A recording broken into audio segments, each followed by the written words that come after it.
Hello, everyone, and welcome back to another edition of the Part of the Pride Aston Villa Women podcast. We bring you great tidings of good joy this week because we almost got a point from Chelsea, but you know what? It was a 7-goal thriller, and no matter what WSL YouTube would like you to believe, Villa also scored in that game as well. So we're going to be talking through all of those goals with you this evening. Now, we are pre-recording this on Tuesday night because I'm away on holiday, so not in our usual Thursday slot. But if you do have comments, of course, through this evening, do put them in the comment section below, and we will see them and we will get back to them. So so thank you in advance for that participation. Now then, to start the show, unfortunately, on a very sad note, we do just want to send all of our love to Missy Bo and Liam on their devastating news from this week. We can't imagine what they're going through right now, but we just wanted to say, your whole football family with you, every step of the way. So we are sending our love, and hope you've got the right people around you to take it easy, and rest after that news. Now then, on to the discussion from this weekend's football. We said last week, didn't we, Gary, that we thought, right, this is going to be the weekend that if we do get something from Chelsea, this is it. This is the time, and we need to go out and we need to attack and just completely go for it. How do you think they did after that prediction? Didn't do too badly, did they?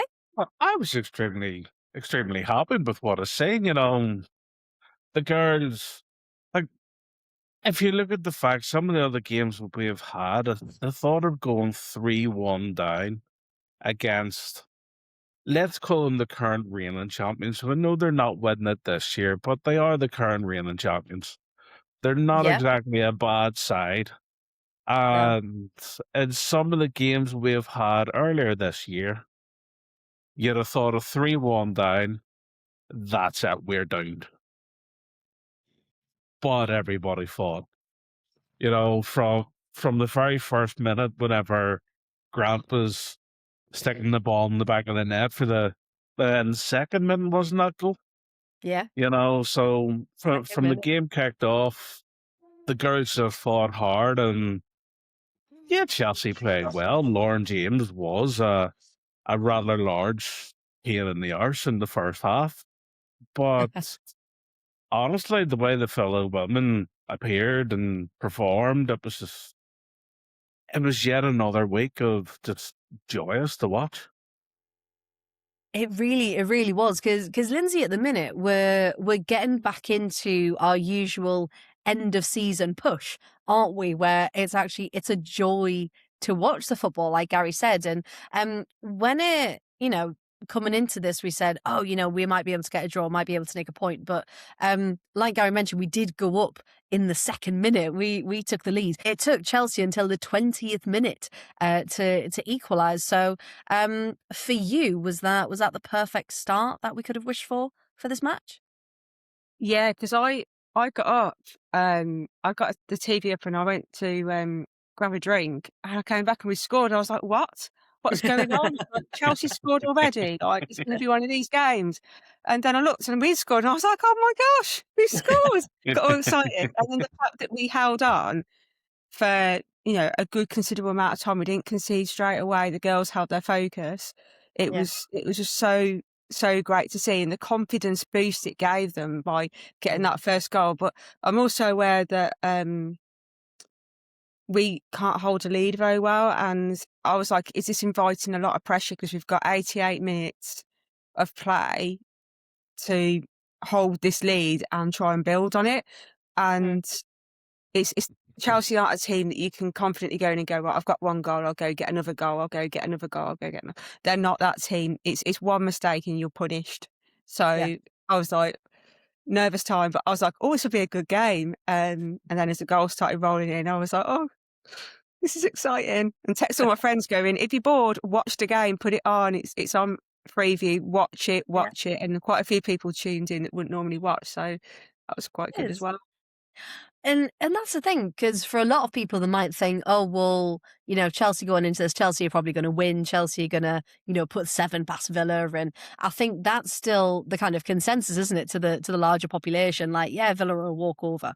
But it was so good that not only could we take the lead in so quickly, which we constantly say, we need to start games quicker. We need to go for it sooner. But you're right. The fact that we didn't let going behind them phase us, and we're like, no, we're going to keep fighting and we're going to keep pushing, and we're going to give you a game, no matter if you're Chelsea or not. Yes. So yeah, it was a pleasure to watch. It really was. Because again, I'd flicked it on, and I think I did the same as you. I put the kettle on. I was like, oh, I've got time. Nothing's going to happen yet. And then shouted like, oh God, we've scored. And Georgie was like, oh, Chelsea. I was like, no. Villa have done the good thing. So yeah, it was just from the off. It was fantastic. We did just want to say, kind of talking about the squads. No Lucy Parker in the squad. She wasn't announced on in the press conference to be missed or anything. So if it was sudden sickness or something like that, we do hope she's okay. Because she was again starting to get into a good rhythm, wasn't she? However, we need to talk about that first goal, because there's some magic brewing within our Dutch contingency, isn't there? And I think if we had Jill on the pitch as well, I think the three of them would just create some beautiful football, because after the second minute, we just get this beautiful ball in from Lynn across the box, and Chaz is like, yeah, I'll have that, thank you very much, because it was on the volley, wasn't it? And it just, the way it flicks in, and you think, we did that. Because normally we wouldn't expect a chance like that to go in, would we? We think, oh, we'd love the attempt, and but the skill to then get it in the back of the net was incredible. And Lynn, of course, that was her first of her hat trick of assists for the afternoon. I do have to say, though, the big thing we were talking about were the commentators, and they still can't say Chasity. It's just, there's no extra T. There's no Chastity. We know Chastity is the more common of names, but considering the amount of names and languages and just everything in the league, just Chastity, just take out the T. It's okay. You can do it. I believe in you. So unfortunately, she is still Chastity to the commentators. But yeah, they're just complimenting each other so well. Because I know, Gary, we were talking about that before we came on air, weren't we? And we're just like, there's something in their link up that's quite magical to watch, isn't it? At the moment. It's like we spoke, at the start of the season, whenever we got off the good start, both of them were in really, really good form. And just now, as the team is starting to click again, so are they. They're in really good form again. And they just complement each other so well down that right-hand side of the pitch. Yeah. And you just thought it was so lovely to feel like every time they got the ball, it was like, can we do something? Is this going to end in a goal? Like, insert bit to have that good anticipation, rather than, oh God, the ball's going to go, we're going to concede. So like we said, so that was in the second minute. Sam Kerr, of course. Sam Kerr actually getting her first league goal since November, since coming back from her really bad ACL injury, of course. And there were shouts for offside. I think she was marginally offside, but again, the camera angle was awful. And for the officials, they said she was on. So okay, fine. So yes, that was 20th minute, 1-1. And then LJ, Lauren James comes along, doesn't she? And she's just incredible, isn't she? Just the skill and just the pinpoint accuracy of the way she can just look up and go, yep, I want the ball in there. And it flies. Because Lyndsey, that first one that came from a short corner, that just looked magical, didn't it? The way that just curled in the back of the net. How did you feel at that point? Did you think, oh, Chelsea have got it now? Like, the floodgates have opened? It was a bit of a mixture, because you automatically think, oh, right, that's it. We're going to be like 7 1 down at 90 minutes because Yes. of who they are. But knowing what the struggles that they've got, and like we talked about last week about they've got injuries, they've got players that are playing that aren't used to playing together. I was like, we can still do this. It's just about whether the girls can dig in, and if the confidence from the last 2 weeks, last 2 games is there, then they'll have that in them, and they seem to be playing really well. And if they can have that cohesive team effort, then they'll push and they'll pull together, and that's exactly what they went on to do. It just didn't happen as quick as we, as Villa fans, would probably have liked, but it was more emphatic, and the girls like to do it in style, so they did do it in style and brought us back to 3-3. We won't talk about the rest, but we'll just stop at 3-3. I was going to say, so the first, I personally think it was an LJ goal, but it has been credited to Naomi Girma, because they said she got a bit of a flick on. She thought she got a bit of a head to it, but on the camera it doesn't actually change angle. So I don't know if she just may have helped it on Oh, slightly. I don't think the touched it at all. I didn't think so. But they've changed it. They've changed it to give Girma the credit. However, LJ once again 4 minutes later, and she's like, "Yep, I'm taking this. I'm gonna win it for Chelsea." And again, this one there was nothing really we could do about this one because she kept it really low, didn't she? And it just literally flew through the legs of everyone. And I genuinely don't think, there might have been a few gaps in that back line, but I think the way the ball was positioned, what do you two think? Could we have done much more for that one? 'Cause it was pretty much a blind ball, wasn't it? Especially for Roebuck coming in as well. To me, I think the issue was we should have realized by that stage what a Mm, risk Lauren James was becoming yes. because, like, she was causing us a lot of bother. She definitely was Chelsea's mainstay, Mm. and we give her far too much room. Yeah, we should have put more pressure on her before she got the chance to get a shot away. Yes. The, I, if you had a just glued Mary to your hip, would Chelsea have put in the performance that they did in the first half? Because pretty much everything came through Lauren. That's true. No, that's a really good point. Because obviously we'll get onto it later, but Miri came off, didn't she? And we didn't know if that was it this week a wrist or was that the week before? That was the But week yeah, before. That that's was the week the, before. Mm. I think that was the Leicester match. Was it the Yes, Leicester yes, of match? course it was. Yeah. Um, but yeah, just thought in that game you need a Miri, don't you? So, but we'll get onto that bit. So for 3-1, LJ puts him in front, and this is when I know we talk about it seemingly a lot, but it is frustrating. So the commentators once again, it was very much um like it was a really good goal. It wasn't like that much of a defensive error. But they started going on about how disorganized Villa's back line were, how there's serious issues and we need to address them and we can't be conceding this many goals. And they went into quite a bit of a tirade about how bad Villa were essentially. And you just think this is Chelsea. Like it's not a backwater team from the realms at the other end of the desert or something. So I I and I did just notice though that whenever Wade went 3 each, and Chelsea's backline had also conceded 3 goals. didn't That say they anything, did didn't seem to get the same criticism as we did, they? Didn't, and no. and the Chelsea supporters with their lovely little chant trying to call Roebuck a dodgy keeper when their own keeper had also Oh, conceded 3 goals. It's kind of like, do you you see know the irony here? you know what it is though? That chant is such an ick. Isn't Oh, it? it makes us feel ill every time. Because you'd think, like, just, like, once or twice, fine. When it's literally every time they touch the ball, it's like, "Come on, have you not got any more creativity?" Like, it's the worst chant. If Room 101 was still a thing, I'd in. All Like, those keeper chants can get in the bin. eh, Absolutely not. well, it's show because obviously I know we'll get to it, but in the second half, whenever Sabs came on, they Mm. still chanted at the herd. She'd only been on the pitch 2 minutes. Like, It's like, come are on. you watching the same game as the rest of us?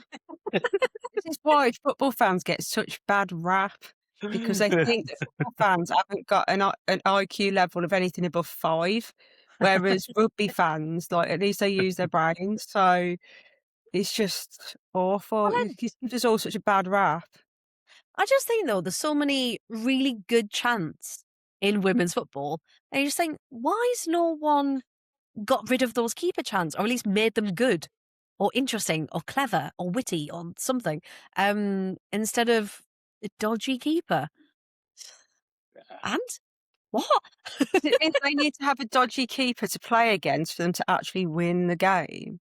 They need to play against a dodgy keeper because they can't score normally. I mean, I know they have, like, the referee in the pocket and everything and everything else, but, like, don't let me get sued for that. But yeah, like, yeah, he just makes you question, like, is he really the dodgy keeper? And to be fair, Ellie Roebuck is pretty bob on the money, and this year, I would say she's played better than Hannah.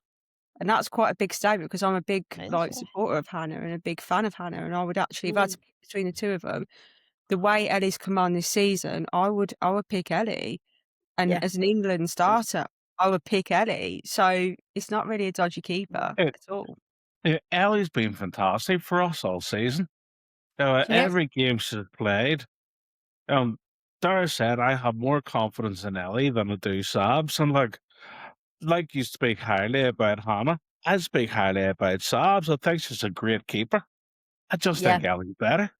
It just shows you how much Ellie's really grown this year, doesn't it? Because Yeah. when she first came to Villa, we all kind of went, "Oh, okay," because she just wasn't on our radar at all, was she? So the fact that she's been able to come back, get acquainted with the game again, get into a rhythm, and actually become the number one essentially now, isn't she? She's preferred over Sabs, and so that's a huge credit to her. For, And for her somebody confidence. that had half an hour on their belt in the last 2 years, Yeah. Yeah, it's look at that now. something bloody special after what she's been through. And Yes. I She's know done whenever we recognised. brought her in, I'd sort of said at the start of the season, she'll be in the England squad before the end of the season's out. And she's been Yeah. in it from like Christmas. Yeah. Just going to be hard to get back out of that squad because genuinely, I can't see her pushing Hannah. And that's the thing. And I think, especially with obviously Mary Earps, kind of taking herself away from selection, and Hannah then needed someone to push her for that top spot, didn't she? And now she's got Elliot on her heels, coming Yeah, back. So yeah. Keeling wasn't the goalkeeper to push her. No, no, and I think we forget sometimes how young Keating still is. And Yeah, obviously Ellie's Keating's 26. what? Keating's what, 21? She is still very young. Whereas, Very, yeah, I yeah, do still think more to learn, yeah. I think Ellie is 25, 26. So, Yeah. Just got but that again, bit. didn't play the game for 2 years. So, she's always been held Yeah. back a bit in her own development. She has, but she's also got a lot of life experience. Yes. And she's had to learn about judgment, and in the rehab she's had to learn, like, perception and all those sort of things. So it's almost like she had to relearn a lot of her fine motor skills, and it might be that she's Yeah. developed them further than she would have without the setback, shall we say, because she's able to, like, Possibly. consolidate it all and improve on the bits that she didn't know she was weak at, and it's Oh, for improved the sure. game.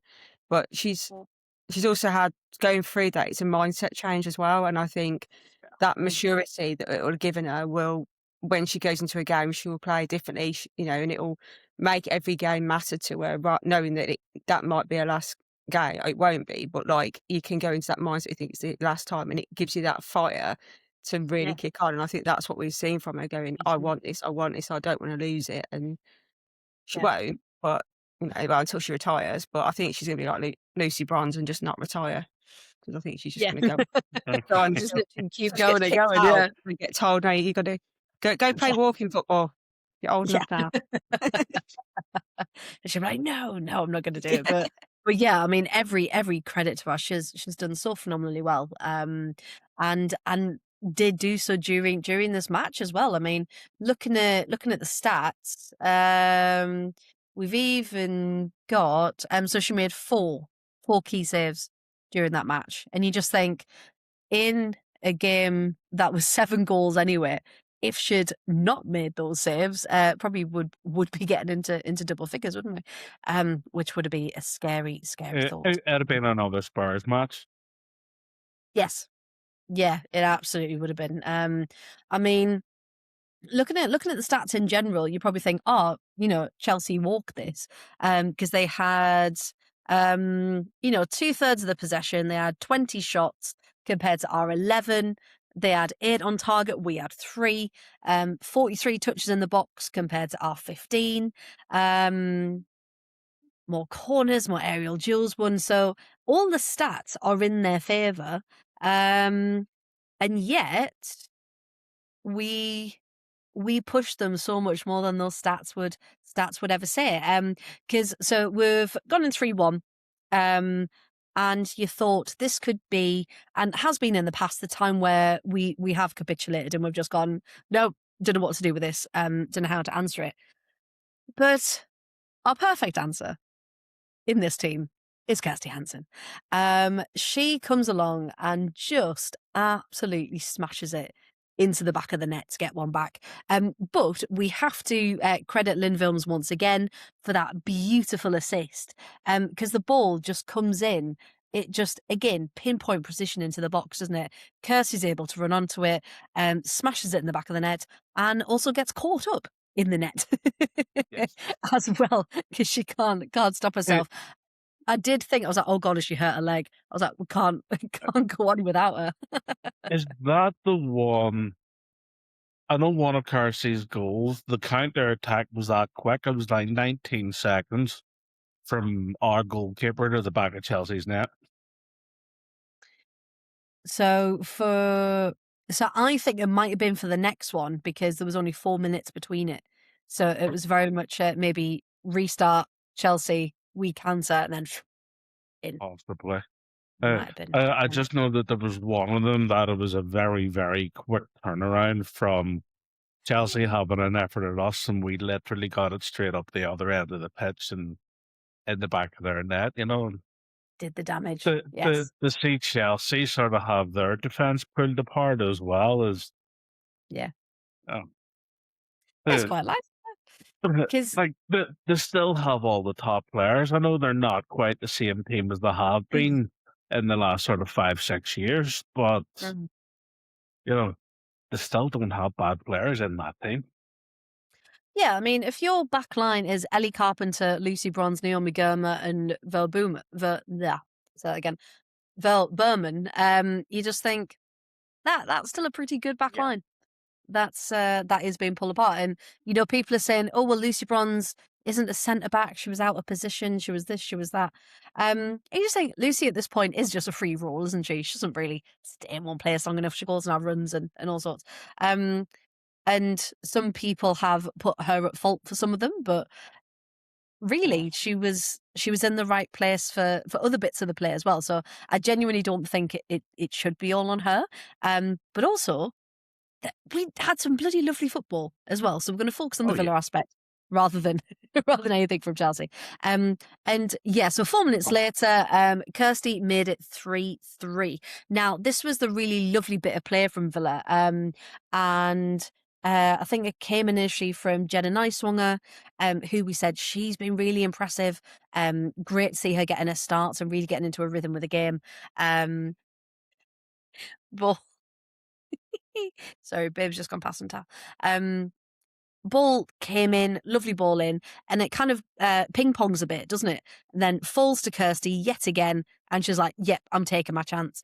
And that's the thing we've been seeing for ages, hasn't it? Just take your chance. When you get into a good position, just do it. Don't look for the perfect pass. Don't look for anyone else. Take 20 touches and then lose it. Just go for it. And Lyndsey, so that was 3-3 in the 35th minute, coming up to half time, and then it gets to half time and it's still 3-3. Did you, in any of your wildest imaginations, think this would be a 6-goal first half between us and Chelsea. Well, I said it was going to be 1-1, didn't I? I said it's going to Yep. be 1-1 until the last 10 minutes, and then we get like a goal in the last 10 minutes. So I was right; it was a goal in the last 10 minutes, and I was right; it was a draw. But no way did I think we'd get 3 past Chelsea's defence. No.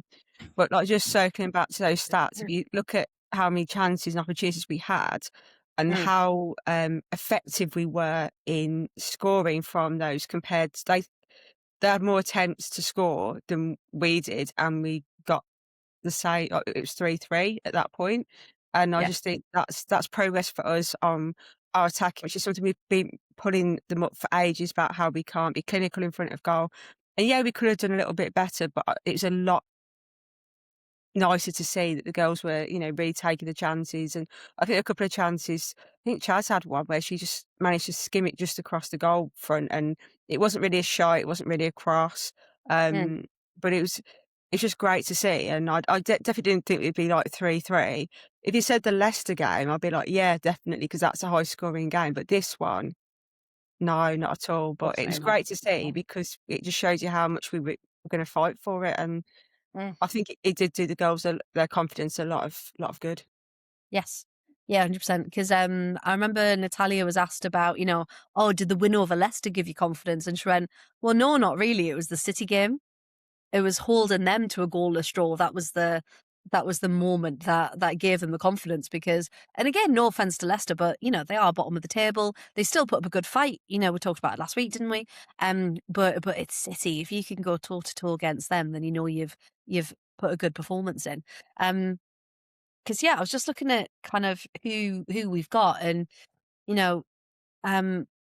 Patsy had a really good game. Delonde, I can't remember now who it was, but there was a moment where I thought, oh God, she's lost the ball. And then she manages to then stick with them and skillfully get it back again. And I was just like, yeah, that shows how far we've come. Because a game before, that would have just been a lost ball and a goal conceded. So the fight that's coming from the camp now is so wonderful to see. And just it's so nice that we're like, oh, in this bit, do you remember when they did this bit and we did that bit? Just so I so really good. like the loans for stuff like that. She just goes about things so quietly. There's just no fuss. It's just nearly always there. Yes. Yeah, and unless you really focus in on her, sometimes you can forget she's there, which is a very good quality sometimes because you forget how much of a threat she can be. But yeah, no, I agree. She's very, very skillful indeed. Now we get into the second half, and Kirsty Hansen has a shot off the crossbar, doesn't she? And it's just, it dinks off the corner, and you just thought, if that had gone in. Or if that had gone in and we got in front. However, it wasn't 4-3 to us. It was 4-3 to Chelsea in the 82nd minute because Nuskin got the winner for them. Now, something happened a couple of minutes before that, and we do just want to kind of stress that we do hope Ellie is okay. She went down, and then a couple of things unfolded. So we've had this in the game where kind of goalkeepers go down for a bit of a tactical timeout. People get instructions from the bench, yada, yada. Now, this one, she'd gone down, and you can physically see her trying to straighten a knee, and she looks quite concerned about it. And the camera pans, and she says to the physios, I can't straighten my knee, or I can't bend my knee. I can't remember which way around it was. I think it was straighten. And meanwhile, off camera, you can hear Sonia Bompastor going absolutely off it with the fourth official, talking about time wasting and, all of this. But really, there was an injury there. She was going down every 2 minutes like other keepers in the league do. She literally went down because of an injury and couldn't stand up. So do you think that managers are too quick to now jump at your time wasting, get up, blah blah blah? Or Gary, do you think it was justified that she was trying to get the fourth official to hurry things along, or do you think it was a bit much? No, it wasn't justified at all. Because if you watch the game, it's a matter of like 5-10 minutes later where kind of Hampton got the ball and purposely lay on it longer than she needed to, because again, it's just wasting time, by that stage, they're just taking the lead and they were killing time. Yeah. I think people sort of need to look at it from the bigger picture, especially whenever the player has actually gone off injured. Yeah. You've obviously jumped the gun very quickly. You know that you've used the tactic yourself. So you're being very presumptuous, but it's also sort of a reflection of who you are, because you know that you've used it as a tactic, and it's like, maybe wouldn't be so quick, because the next time you end up using that, what's going to happen? Well, exactly. Yeah. Yeah. Yeah. And I think even whenever you look towards the end of the game, although it wasn't for tactical reasons, Chelsea themselves clearly just didn't want to play football in those last 8 minutes of injury time. Just they literally tried their best to take the ball to the corner, almost as if they were afraid of us. They knew that we were still the threat. And it showed, even Patsy having one more or less cleared off the line in the dying minutes of the game and stuff. They knew that we were fighting and they were afraid. Yeah, because that was what, the 96th, 97th minute or something. Yeah. So you just can't quite connect with it, and you think, if that had gone over the line and we'd got a 4-4 draw with Chelsea, that would have just been just insane. Doesn't even cover it, because why would we have ever dreamt that we could get this 4-4? But like you said, that just shows that we were fighting for it. We were really going for it. And no matter, again, what people might say about, Chelsea were injuries, whatever. We took it to them, and we really pushed them for that result.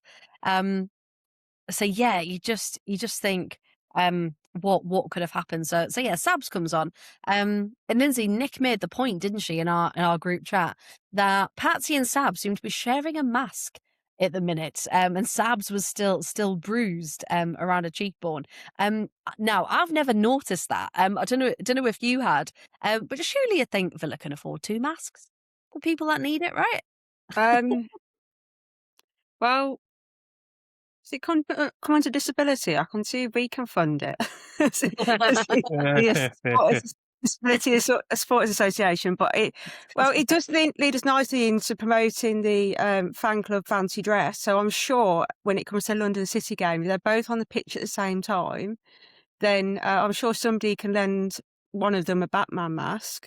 Might not have the same capacity, but if you get the physio tape, if they tape it right, I'm sure it'll work. Just like student life, isn't it? Just back again, but no, it's you think they could, but also it just goes to show that the place that women's football is in at the moment, and the access to medical care is there, but it's not consistent. And if there's a duplication of more than one person needing the provision, it's not quite there. And you question, if this was a men's team and they wants to come out as Batman, then would they have that capacity, or would they not? And I know it's unusual to have 2 people with that kind of injury at the same time, but you just kind of think if it's been going on for a while, then why have they not invested in getting one? And is it like a delay in getting it? But then also with the financial prowess that they've got and what they can access privately, you'd think that they'd be able to source one. So it just makes me sad, because I want what's best for the players' welfare. Jokes aside about the Batman mask and the physio tape, but I want what's best for them. But the club should really invest. They invest in lots of other things, and this is one of the things that they need to invest in. Sabs wearing a mask isn't unprecedented, and neither is Patsy wearing a mask. So maybe they should have invested in 2, so they've got a backup one. Watch one, wear one. It's fine. Because asking for 2 masks isn't pushing the boat out, is it? It's just, like you said, you've got one there and you've got a spare, just in case something happens. And in this case, when you've got a team like Villa, who do usually put their whole bodies on the line, it's not out of the ordinary that this injury could happen to multiple people at once. So yeah, so if there is funding left over for a little mask, for an extra, asking for a friend for the Villa team, if people could make that happen, please. Because yeah, that's the last thing we want, any injuries coming to the players. It could be, of course, that Patsy did need it more in Sabs was more just a precaution. But you don't want someone to be without something that could help, do you? So yeah, so as Gary said, the game was winding down. Chelsea looked like they just wanted to protect this lead at all costs, and no matter how close we came, we just couldn't get that equaliser. But like we said, the fact that we'd put 3 past not only Chelsea's back line, but past Hannah Hampton as well, I think is more of a testament to us than it is to them at the moment. Because the last time we'd scored against Chelsea away, we've only done it twice since being promoted to the WSL, and the last time we did it was in 2022, and it was Rachel Daly assisted by Sarah Merlin, and that's it. That's all we've ever done before. So the fact that we've now got an additional 3 goals is just incredible. But yeah, I mean, after that, it's almost a shame that we've now got the international break, because imagine going into our next game off the back of that feeling. It almost seems cruel, really, doesn't it? Because usually we're desperate for an international break. But now we've got to wait almost a month for our next game. And the commentators were saying before the game that Chelsea and Aston Villa met 11 times before that game, and Chelsea had won all of them. Yeah. Make Yeah, that 12 now, I suppose, but we certainly didn't make life easy for them. No, but you know what? I got this up. Hang on. I looked at the head-to-head results, because it was quite nice to see. I mean, so we've had 16 total matches. That includes kind of cup matches as well. Out of 16, Chelsea have won 16. They've scored 45 goals. We've scored 7. So yeah, so it's a massive difference, of course. But yeah, so we had obviously. So they haven't done the latest one yet. So it was 3-1 back at Villa Park at the start of the season. Then it was 1-0 before that. Both ways, home and away, if I remember last season, which was incredible for us. Then it was a 3-0 loss before that in 2024, a 6-0 loss in 2023, and then a 1-0, a 3-0, a 3-1, a 1-0, 3-1. So it's always been by quite a margin that they have scored against us, apart from the double 1-0 that we had last season. So yeah, so the fact that we've got the 4-3 now is probably the closest and most promising scoreline that we've ever had. So I see that as a win, to be honest. I really do, in our development. Now then, any other thoughts on the match from either of you before we move on? Yeah, but potentially comfortable basis. I think we have. I was just going to say, Yeah, go on. I know we've waxed lyrical about LJ and scoring worldies, but I Yeah. think we need to say that Kirsty Hansen turned around and said, "Hold my non-alcoholic beer," and then went and proved everybody wrong. So I think we just need a moment of appreciation for the legend that is Kirsty Hansen, who is scoring so many goals this season, and Yep. is a striker we never knew we needed. But I'm here for it.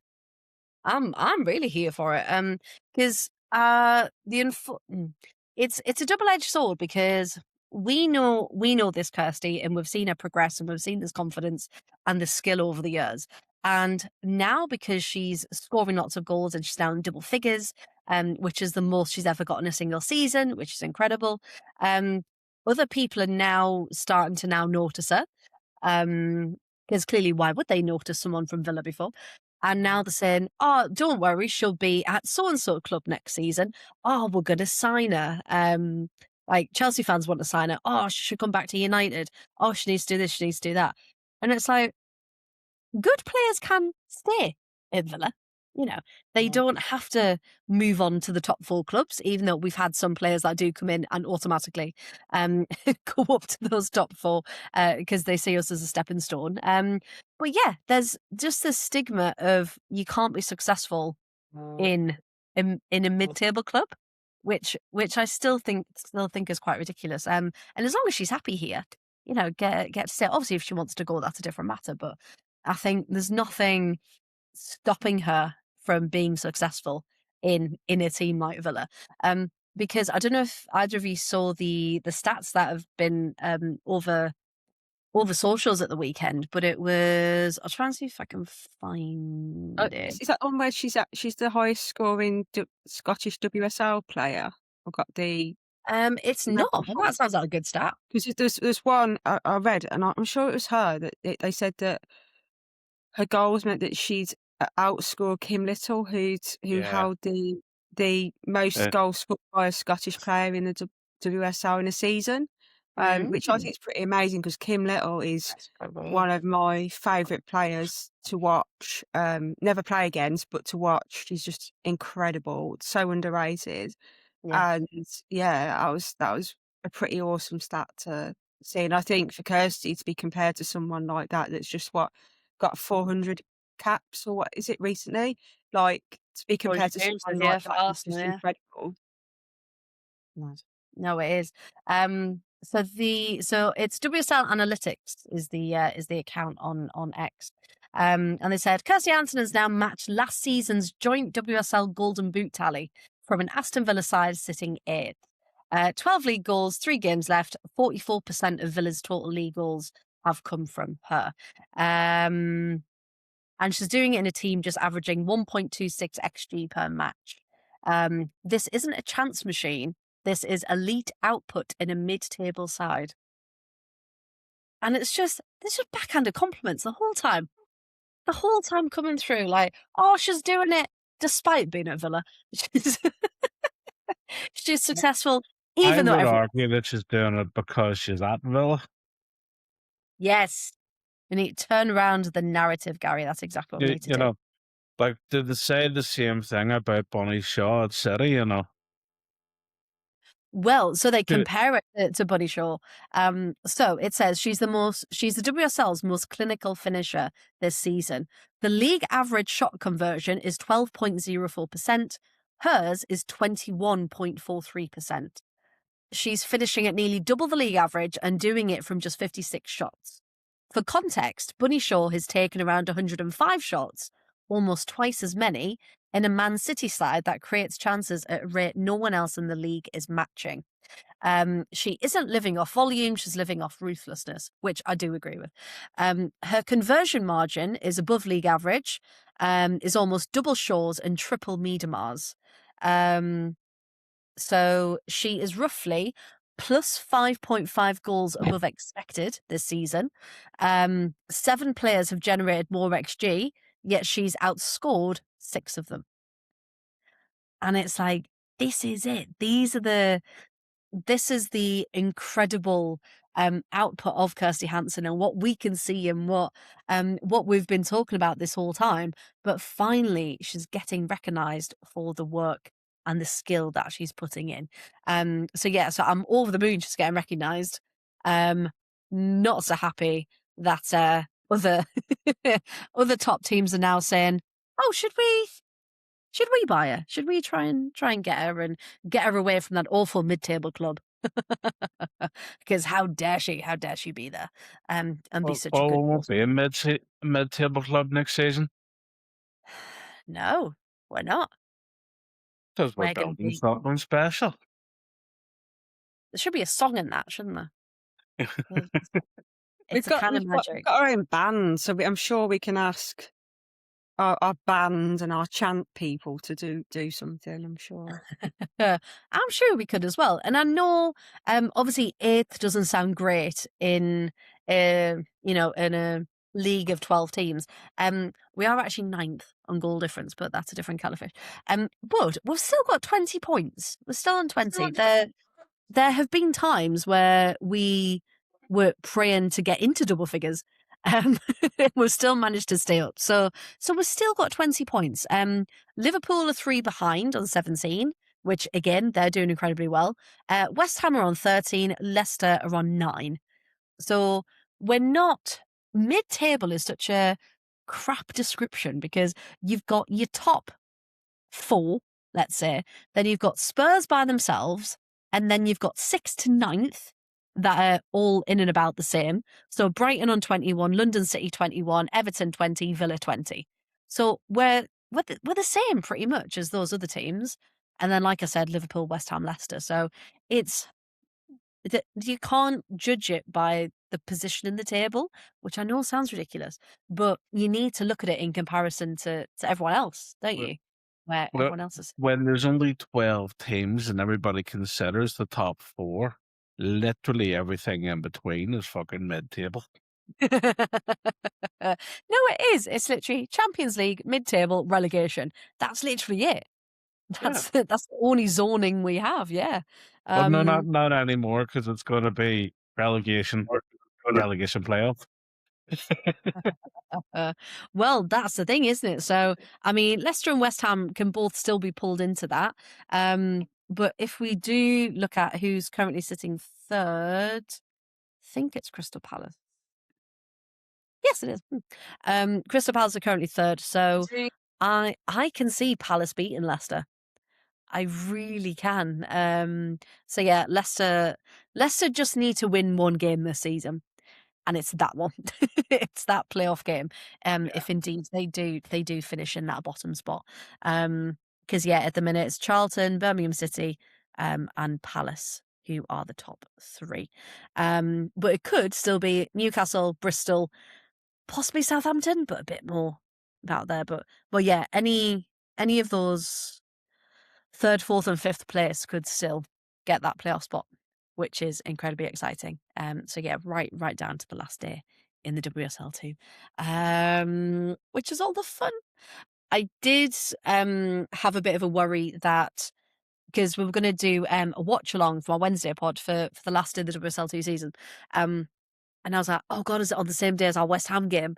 But luckily, the WSL 2 is finishing on the Saturday, and we're due to play West Ham on the Sunday. But of course, I know those at that end are still subject to change, aren't they? Probably going to change, isn't it? Because the men are due to play then as well, given how they're They're currently bloody doing in Europe. Bloody men playing football, interfering.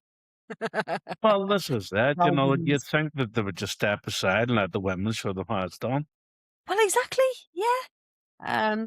Or they could do a double header, couldn't they? They could do Villa Women's, Villa Men's on the same day, and you could like they could really sell that as a double header. Some clubs have done it before. They could, but it's all on the same pitch, and you'll probably get somebody complaining. Yeah. Probably. But because we all know how easily annoyed people are nowadays. All the men's players would go out and warm up and they'd all fall over and get injured, wouldn't they? Because they're a bunch of wimps. So they'd all be like, oh, well, this is it. It'll be, but the women cut the pitch up, and this is why the men is like, really? But most of them grew up playing football in car parks and terrible sandy pitches at our local park.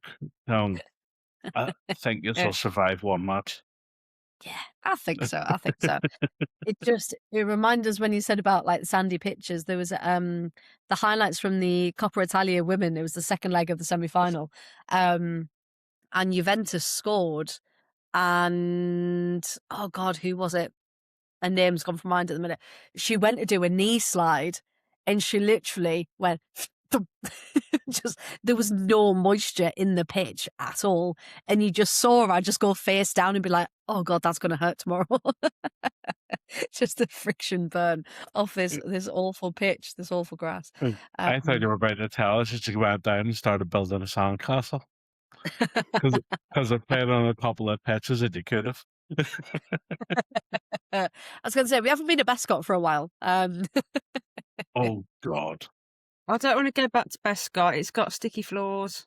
It's horrible. Oh, it's grim, innit? It's really grim. Because I No was talking offense, to Walsall.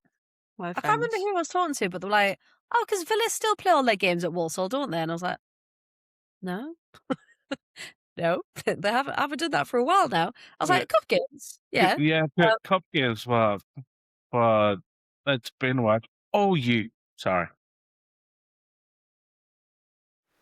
Gary's watching the Northern Ireland game. How's it going? It's one each, but it's the 91st minute, and Oh, well, we've literally just stuck a header over the bar from about 8 yards out. oh, so close, so close. Um, but yeah, I mean. So yeah, our team in that Chelsea game then, we were just saying no one played badly, which was incredible. We're sending our love to Ellie that she's all okay, although she has been included in the England squad, so that's good news. Because it obviously if it was anything more serious, then she wouldn't be there. So yeah, fingers crossed. It was just a muscle thing that she's recovered from. We've also had call ups, I believe, for Noelle, Lynn, Chasity. Kirsty, Miri. Anyone else I've missed? Lucia, is she not in That's the it. England squad? Yeah, she will be, won't she? She will be. I thought she was. Yeah, I mean, she will be. It's probably is just my brain. Because I think I quickly Uh, looked at it. yes, I just says Patsy is in the Ireland squad as well. Patsy is there as well. Just shout out. She hasn't really got anything to do with Villa, but Erica Meg Parkinson got her first senior call up, That's which was fantastic. incredible news. I read that she's only 17 Yeah, and getting her first senior call up. I yeah. hope she could be in time too. That'd be amazing for her.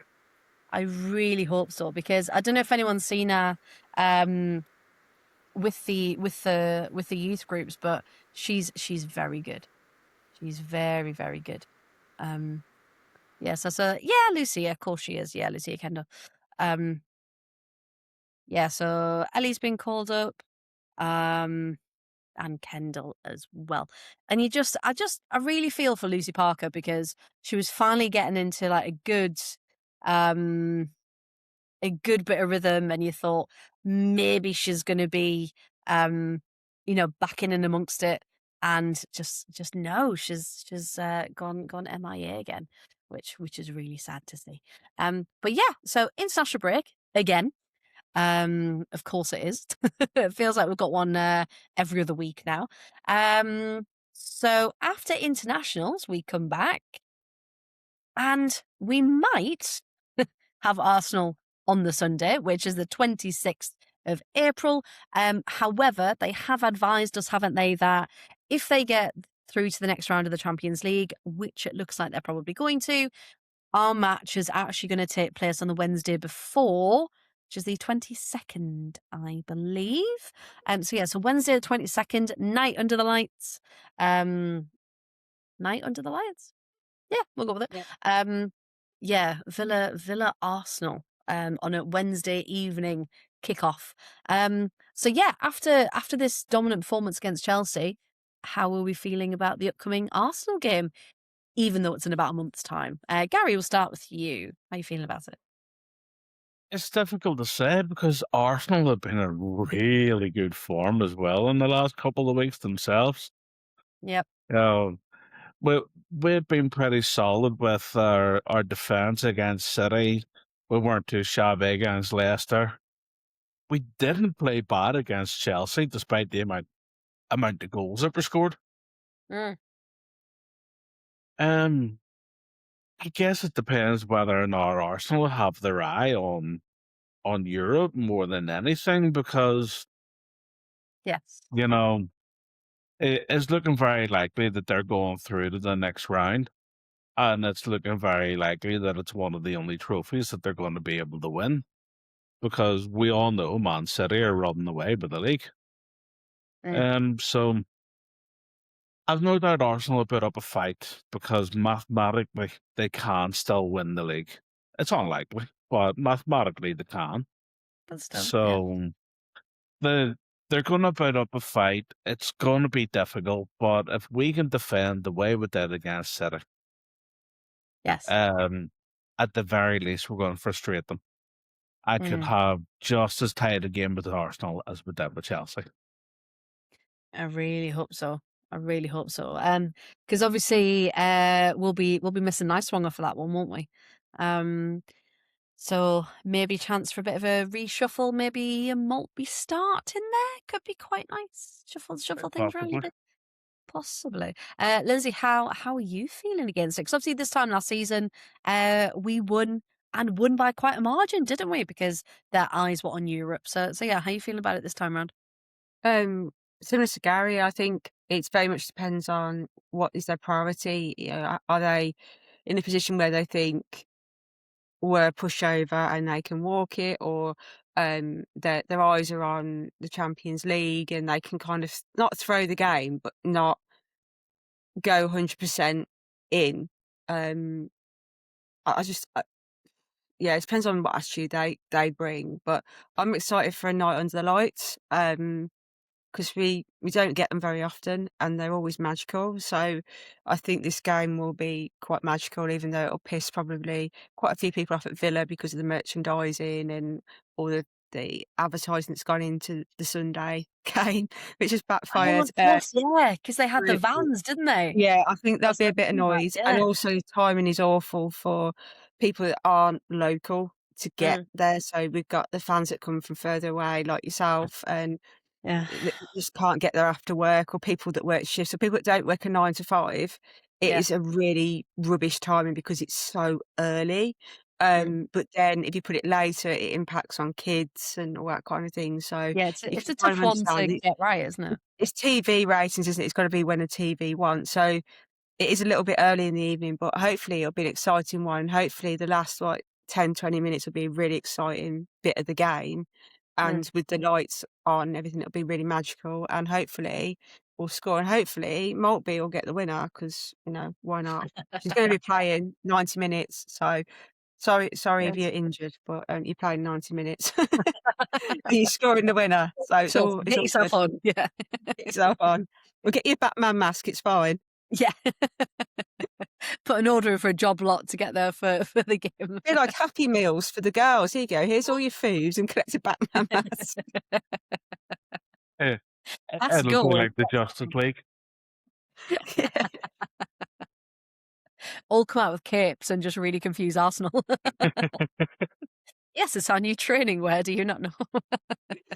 It's our anniversary special to celebrate our 30 years. But as if they start doing a Superman and they wear their underwear on the outside, that's really going to start confusing people. It's not white, Everybody in bright red pants and a cape. Well, usually they the fourth official checks their shorts, don't they, before a match? If they all come out with them over the top, we're just like, what? That's the same colour. Well, in general, we don't have a sponsor, so they could even put the S on the front of the chest, couldn't they? Oh, we need to do it, don't we? We absolutely need to do it. We should just at the next fan forum put our hands up and be like, we've got a suggestion for you.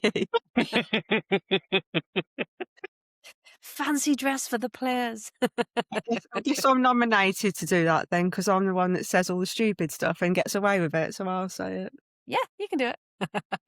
Put in an email. With a smiley face on the end, please. With a smiley face, yeah.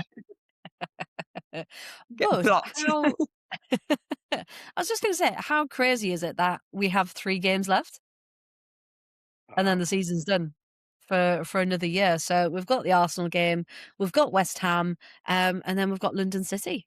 And that's it. That's our 25-26 season done. I was going to say, with the West Ham game, if the men, because they are playing on the Sunday now, do you reckon if it's pushed to that Monday, do you think it would still be a day game because it's bank holiday, or do you think it'll be an evening one? Ooh. They might just push it back to a day game on the Monday. Because surely if it's bank holiday and most people are off, that makes more sense, right? keep it It's as going a to be logistically, it'll be a nightmare for them to switch them to a Saturday I'm guessing because of all the men's contracts, isn't it? If they switch them over, it's going to just be a like nightmare. broadcasting and stuff. Yeah, whereas I mean, they could push it into the week, but it would make more sense to push it to the Monday because it's bank holiday and people, in theory, are off Still, work. Obviously, there are people that do work for people that are yes. open on those days, but it would probably make more sense for them to push it on because of the infrastructure and the impact of the bank holiday Monday would be the same as a Sunday. So Yeah, I think so. Yeah, I think, get it 2 o'clock on a Monday, bank holiday Monday. That sounds like a fantastic idea to me. And it means I can still come. So if anyone's watching, please let me come to this game. And please reschedule it for 2 o'clock on the Monday. Because we were going to get hospitality for that one. Like we were going to go right last home game of the season, and really go for it. So whoever's in charge of that, if you could just let us know, and then we can plan for that. And then of course London City away on the 16th, Saturday the 16th of May. And that's fancy dress day. Fancy dress fancy day. dress. Yes. So if you are coming, either with a fan club or you meet the fan club there, then make sure you've got your fancy dress ideas ready. Because I think, is Tracy doing competitions again for fancy dress? There usually is a prize on the coach. Usually Yeah, something, it's like isn't there? Yeah. usually Tracy's pretty good at that. Yeah. But even if there's not, to just have a laugh. Just come in your silliest outfit, and join in with the new tradition that the fan club has started over the last Uh, couple of uh, seasons. I'm having difficulty with part of my idea. Oh, just After we done the level playing fields the other week, Lyndsey had a wee bit of fun with ChatGPT and done a picture of us all dressed as Mexicans. oh And yes, I I remember. really want to get a poncho and a sombrero, Yes, and I'm going to go dress as a Mexican. We all look really, really good. And I sent that We'll photo do that way. I thought, you know what, that'd be good crack. But I'm also I a bit sent it to worried Villa because it and I is going to absolutely be loved the end of it. April or in the May, and it's probably going to be warm. Do you really want to be wearing a bloody poncho? But You've got a I don't llama as know. well. There's a llama in that photo. There's a llama and a camel and some chickens. So you're going to have to pick one of the three to take with you. yeah. Get a blow up alpaca or a blow up llama, Yeah. sombrero. Yeah, just get a little light poncho. Be fine. Yeah. I did actually see it was. I think it was on Temu, and I'm really debating buying it because it was like a pack of like sombreros, Wonderful. Yeah. but the sombreros also come in maracas. Yes. And I Yes. could just start standing how that maracas the people whenever we're on the coast. Well, they've stopped letting people bring their little trumpets and drums in, so maracas are clearly the next step. And that's what I'm thinking. I think it'd be good fun. Just shove them in your trousers, and when they search you, you can say it's a maraca in my pocket. I'm not pleased to see you, and then they just let No, you in. but that'd be a lie. I'm probably pleased to see them.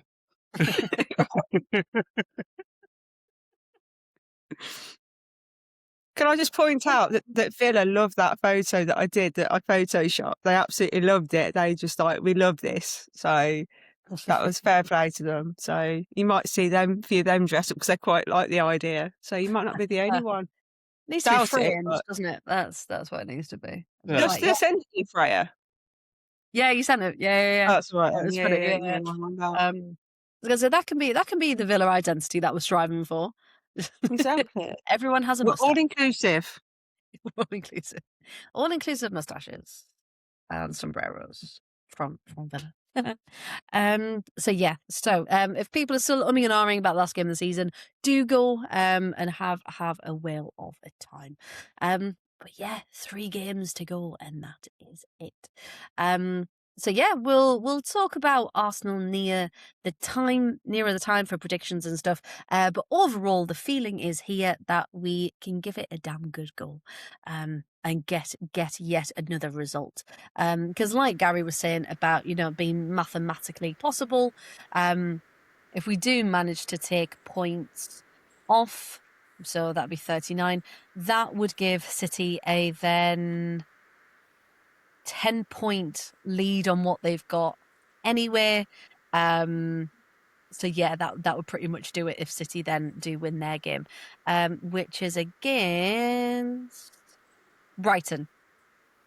So yeah, I think that's a bit doable, isn't it, for City to beat Brighton? It is doable for City, but Brighton aren't exactly in bad form themselves. So No, they're not going to be much they're over. another team that could upset the apple cart. Yeah, definitely. And it's quite funny because they've scored 21 but conceded 22. So they've only got a little -1 goal difference, which would be quite nice. Whereas we've scored 27, so we've scored more than them, but we've let in 41, which isn't Oh, great. I was about to guess 42. Oh, one off. All matters in that goal difference. It does. Hey, it does indeed. Because we got, so yeah, if anything happened, obviously depending on the way the goals go, if Liverpool win their next game and we get nothing, they will go ahead of us because their goal difference is much better. So Liverpool are right on our tails. And Liverpool have got West Ham. So But that's not an West Ham easy will game never go either, out. though. No, because the annoying thing about West Ham is they've had some lovely moments this season. It just hasn't been consistent, which is usually our story, isn't it? So yeah, I mean, West Ham will be still fighting to get as far away from Leicester as possible. So yes, it's not going to be an easy match, but compared to us versus Arsenal, it's probably seen as the easier of the Oh, two. But as we've seen, nothing is set in stone in this league, which is a much better place to be rather than it being predictable every week. Right then, I think that might be it from us. Has anyone got any final thoughts before we sign off? no, Yeah. again, just wishing everybody well on their international duties, and hopefully everybody comes back injury free, because it'd be nice. It would be nice to go back into the squad that we've started the international series with. Yes, And 100%. hopefully Maya gets some rest as well after her adventures with Japan. Yes, yeah. Yes. Hopefully Maya gets a rest. And just hopefully we don't get any injuries because we've got quite a light bench as it is, haven't we? So yeah, so our respective countries that are looking after our players for the next couple of weeks, please wrap them in bubble wrap when you're not using them. And even when they're on the pitch, just wrap them up as well. They can just roll. They can just go across. Just bowling them across the pitch. Especially Scotland and Holland. Yes. But Yes.